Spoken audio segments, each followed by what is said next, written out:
Remarkably, he has undergone not one, but 2 heart transplants.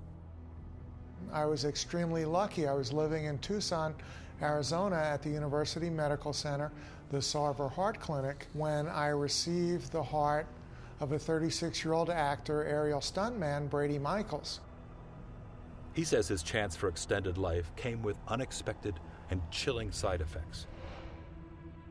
Once the new donor heart was beating in his chest, Wohl began to notice changes in his tastes, emotions, and temperament.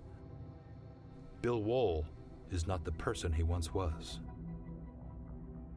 Since my transplant, there are a number of traits that I've taken on that are totally diametrically opposed to who I was.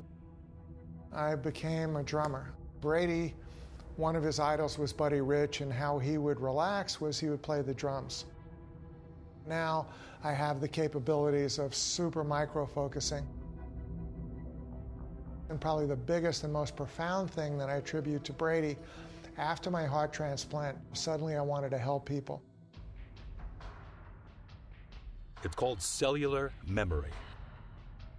Could human organs carry with them bits of our personalities that change the very being of the recipient?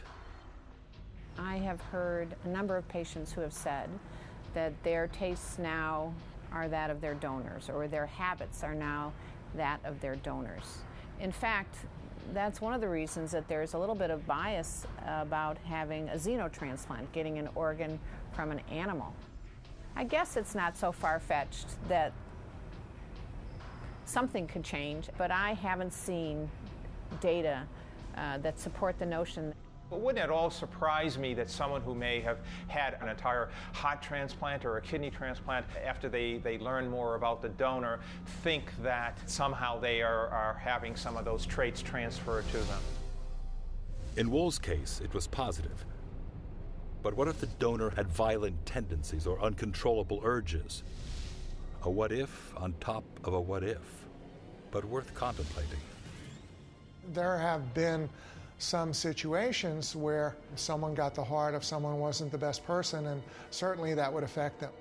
The cellular memory is in major organs like the lungs or the heart that carry an awful amount of that person's DNA and an awful lot of that person's manner. Cellular memory is unproven. People should consult a physician if it's a concern.